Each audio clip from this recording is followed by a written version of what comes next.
Salutations, chers amis. Je présente à votre attention les dysfonctionnements et pannes les plus courants qui surviennent sur la Subaru Forester SF. Une vraie voiture Subaru doit avoir une transmission intégrale. Si vous en avez rencontré des attractions avant, il s'agit alors de l'acquisition de monstres évidents qui veulent troller les gens lors des manèges. Heureusement, l'Impreza était vendue sous cette forme aux États-Unis. Le Forester doit être strictement à transmission intégrale, et il n'est pas si important qu'il s'agisse d'une transmission intégrale permanente uniquement pour les voitures à transmission manuelle, et pour les voitures à transmission automatique, cela varie. Contrairement à la croyance populaire selon laquelle les transmissions automatiques reposent uniquement sur la transmission intégrale, ce n'est pas le cas. La série de transmission automatique TZ nécessite un entraînement fichable et la série de transmission automatique TV nécessite une transmission intégrale permanente. Si vous le regardez, la tige de la boîte de vitesse est interchangeable, donc personne ne verrait d'inconvénient à installer une transmission intégrale permanente sur la transmission automatique TZ, une telle conversion est très populaire. Certes, cela n'apporte pas de gain de dynamique particulier, mais la voiture rampera dans la boue avec plus de confiance et aura moins peur des pannes. De manière générale, les éléments de transmission intégrale sont très pensés et bien exécutés. Bien entendu, le joint homocinétique et l'arbre de transmission nécessitent parfois un entretien, mais l'attention principale devra être portée à la boîte de vitesse arrière. Il peut être enroulé, si le moteur est suralimenté et en parfait état de fonctionnement, ce qui n'arrive pas si souvent, mais le plus souvent, il manque simplement le niveau d'huile à cause de fuite de joint d'huile ou oubli de changer le du pétrole, mais il n'oublie pas de dériver en hiver. Si l'embrayage d'entraînement de l'essieu arrière se bloque, les chances d'une vie heureuse pour les éléments restants de la transmission sont presque nulles. Avec la mécanique, en général, tout va aussi bien. Les caissons de la série TY, et même avec l'option abaissement, se sont révélés très fiables. Mais avouons-le, avec des moteurs puissants et des coureurs, ils ne vivent pas si longtemps et si heureux, et ils tolèrent très mal un couple supérieur à 300 Nm. Si le moteur produit 350 à 400 Nm, alors la boîte se transforme en consommable. Cependant, malgré leur renommée sportive, il n'existe pas beaucoup de voitures vraiment puissantes dans la population. Avec la transmission automatique, tout est un peu plus compliqué. Malgré la présence apparente d'un choix sous forme de machines automatiques, des séries TZ et TV en 4 versions différentes, il n'y a en fait qu'une seule boîte. Sur les voitures d'avant 1998, vous pouvez trouver sa première version R4AXEL, également connue sous le nom de TZ1A3ZS1AA. Plus tard, ils ont installé une boîte de vitesse de la série 4EAT sérieusement modifiée, qui diffère principalement par l'hydraulique et l'électronique. Ce boîtier est assez ancien, Subaru l'a installé de 1988 à 2011. Bien entendu, la conception a été élaborée dans les moindres détails et il s'agit de l'une des transmissions automatiques les plus fiables au monde. Le secret du succès réside dans un filtre fin externe séparé et remplaçable, spin-on, comme les moteurs, un système de refroidissement sophistiqué et des modes de fonctionnement soigneusement pensés. L'électronique ne permet tout simplement pas de tourmenter cette box. Certes, une Subaru à transmission automatique est très réfléchie, et la consommation de carburant dépasse progressivement les 16 à 18 litres au 100 en ville, mais on peut s'épuiser, sans craindre pour la santé de la transmission automatique, et il n'y aura pas difficulté lors d'un long voyage. Même les solénoïdes du corps de vanne sont démontables et s'ils sont sales, ils peuvent simplement être nettoyés. Bien sûr, nous avons suffisamment de pièces uniques, qui ont permis d'obtenir une transmission automatique aussi fiable. Le plus souvent, nous parlons de l'usure du moteur à turbine à gaz bloquant les garnitures jusqu'à la couche adhésive avec contamination de tous les filtres que quelqu'un n'a pas voulu changer à temps. Ensuite, la pression commence à chuter en raison de la contamination du corps de la vanne et de graves problèmes mécaniques. Les roulements de moyeu arrière et un tambour d'embrayage bas font également partie des remplacements potentiels pour les amateurs de course. Avec un fonctionnement correct à des kilométrages de 250 à 350 000, la garniture de blocage du moteur à turbine à gaz devra être remplacée, et il vaut la peine de changer les joints de boîte en caoutchouc, les pistons et l'ensemble solénoïde de pression linéaire. Après ces procédures, la boîte passera le même temps. Bien sûr, l'huile doit être changée au moins une fois tous les 40 000 à 50 000 km, et une transmission automatique maintient le couple moteur encore mieux qu'une transmission manuelle. En tout cas, 450 Nm ne lui pose pas trop de problèmes. à moins qu'il ne faille s'occuper en plus du refroidissement et changer l'huile plus souvent ainsi que les garnitures du moteur à turbine à gaz. Il existe une opinion selon laquelle le boxer, avec un centre de gravité bas, est le summum de la réflexion en matière de conception et une unité très fiable. Pas du tout. La conception étrange, dans laquelle se trouvent parfois 4 arbres à cames pour 4 cylindres, étonne par ses dimensions, sa difficulté de réparation, sa disposition spécifique et sa faible durée de vie. De plus, la qualité des composants du système de refroidissement est au-dessous de toute critique. Les radiateurs fuient au niveau des coutures, les tubes doivent être remplacés obligatoirement à l'âge de 10 ans, les ventilateurs meurent tout simplement à cet âge. Et tout n'est pas si bon marché, c'est pourquoi ces pièces sont souvent remplacées par des éléments très conditionnellement adaptés issus de démontage. Le système d'échappement n'est pas non plus content.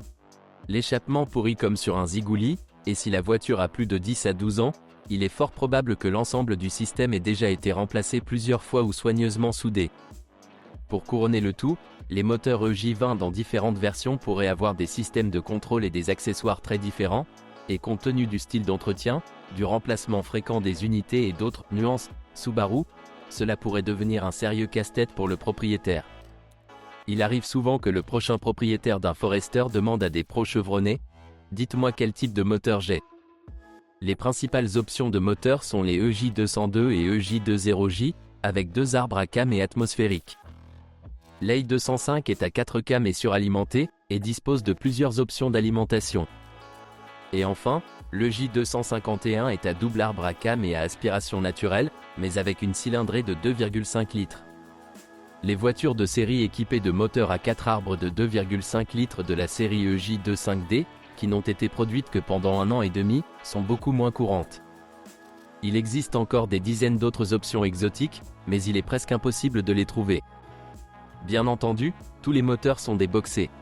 L'entraînement du timing est réalisé par une courroie, l'injection est électronique. La version suralimentée dispose d'une petite turbine MHITF 035, tandis que les options plus puissantes disposent d'une MHITD04 voire TD05 compatible. Il n'est pas nécessaire de démonter le moteur pour changer les bougies, ce sont des vélos. Certes, l'opération n'est pas aussi simple que sur une voiture normale, il faut retirer l'admission, le filtre à air, le réservoir de lave-glace et la batterie. Et alors seulement, à l'aide du grand et puissant cliquet, de la clé à bougie et du joint universel, pour moteur SOHC, les bougies d'allumage peuvent être remplacées. Il n'y a pas de trappe dans les ailes, le longeron gênera toujours. Forester n'est pas votre héritage. Les moteurs 2.0 SACT à aspiration naturelle peuvent être qualifiés de plus ingénieux. Dans tous les cas, le problème de cognement du 4e cylindre ne se produit que sur eux lors d'un parcours de 150 à 250 000 km, et le moteur peut parcourir tous les 300 à 400 000 km avant d'être réparé. Le fameux « coup » est un son caractéristique lors du travail à froid, qui, après être apparu, progresse progressivement et commence à apparaître à l'état réchauffé. L'histoire d'un moteur qui cogne se termine généralement par une baisse de compression dans le 4e cylindre ou un grillage du piston. L'autopsie montre le plus souvent un nom presque complet, mais en même temps une ellipse solide au niveau de la douille. Il est préférable de remplacer la pompe à huile par la soi-disant 11 mm, après une course de 100 à 150 000 km. Les engrenages de la pompe d'origine ont une épaisseur de 10 mm, tandis que la pompe STI a une épaisseur de 12 mm. Il sera donc nécessaire au minimum de polir et de remplacer le couvercle et l'engrenage avec un jeu minimal. En plus de l'apparition d'une ellipse dans le 4e cylindre en raison d'une erreur de calcul dans la conception des chemises et d'une surchauffe, les propriétaires courent également le risque que les chemises tournent en raison de la perte de niveau d'huile et de la charge élevée sur les chemises. Les moteurs Subaru ont une relation compliquée avec le pétrole. Ils n'aiment pas les huiles à faible viscosité, et SAE 40 ou même SAE 50 est considéré comme la valeur optimale pour faire fonctionner les moteurs. Deuxièmement, le niveau d'huile est critique pour eux. Le volume du carter est petit et s'il n'y a pas assez d'huile, dans les virages, il est facile de subir un manque d'huile et une rotation des chemises. Mais si vous le remplissez trop de plus d'1,5 litre, le moteur peut alors émettre de manière inattendue une bouffée de fumée importante lors des virages et, en cours de route, ruiner le catalyseur et déposer une partie des dépôts de carbone sur les anneaux. Et lorsque le moteur déborde, il aime immédiatement faire sortir les joints d'huile, et les bains d'huile ne sont pas non plus bénéfiques pour les pistons. Et pourtant, lorsqu'on roule sur des rocades asphaltées, il vaut mieux prendre le risque et verser trop que de se retrouver avec une doublure vissée. Un autre point faible des moteurs Boxer est la longue courroie de distribution dotée d'un système de tension complexe. Tout dommage au rouleau ou défaillance du tendeur entraîne une perte de phase. Sur les moteurs SOHC, il y a un limiteur au-dessus du pignon de Vilebrequin, qui empêche la courroie de sauter et de se casser si elle se desserre. Il est préférable de l'enlever, afin que la courroie lâche ait une chance de ne pas se casser. Certes, le risque que des résidus de courroie d'entraînement pénètrent sous la courroie de distribution augmente. Les moteurs DACT ont besoin d'un limiteur, ils tolèrent mal les sauts de phase, on peut même plier les soupapes, et non pas sur le piston, mais simplement sur une autre soupape. À propos, en cas d'accident, le mécanisme de synchronisation est facilement et naturellement endommagé. Vous n'avez même pas besoin d'un coup violent, volez simplement dans une clôture, et une malheureuse palissade coupera complètement le moteur. À ces difficultés s'ajoutent également des fuites régulières des joints, et en raison des particularités de la configuration du moteur, il faudra démonter le moteur pour les éliminer, et une tentative de s'en débarrasser par des travaux sur site est nécessaire. Chargé de grandes portions de saleté pénétrant dans le moteur. Les fuites masquent l'appétit d'huile du moteur, qui peut progresser très rapidement. Il suffit de réchauffer le moteur une fois avec la mauvaise huile.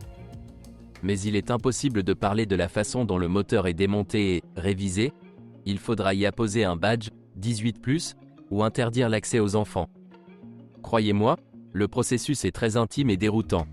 Les moteurs de 2,5 litres sont sensiblement plus sensibles au bon fonctionnement du système de refroidissement.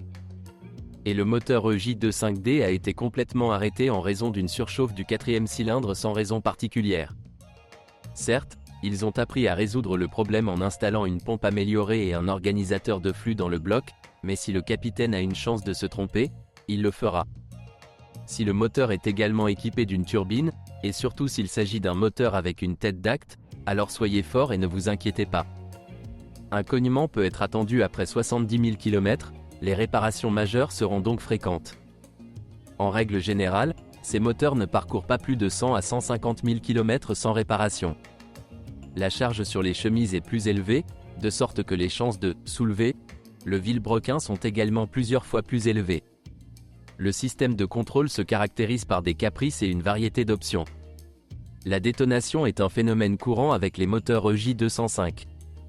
Une charge thermique plus élevée menace l'intégrité non seulement des radiateurs et des tuyaux, mais également du joint de culasse.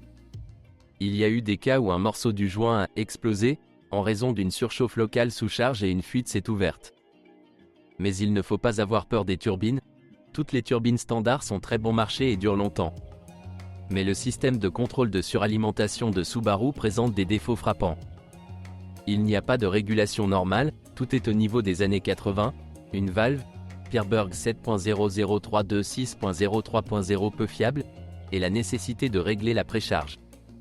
Le bypass est facilement mal connecté et fonctionne de manière grossière. Le fonctionnement de l'ECU n'est pas différent. Et n'oubliez pas qu'il existe des versions du moteur avec un accélérateur mécanique conventionnel. Il en résulte des détonations fréquentes et un risque élevé d'endommager le moteur avant même la courte durée de vie qu'il est censé avoir. Peut-être que cela suffit pour parler du Boxer magique. Il n'y a rien de bon à dire sur lui. Ce n'est pas pour rien que personne, sauf Porsche, n'utilise massivement de tels moteurs. C'est là que s'épuisent les informations sur les problèmes de la Subaru Forester SF. Si vous en savez plus ou n'êtes pas d'accord avec ce que vous avez entendu, je vous attends dans les commentaires.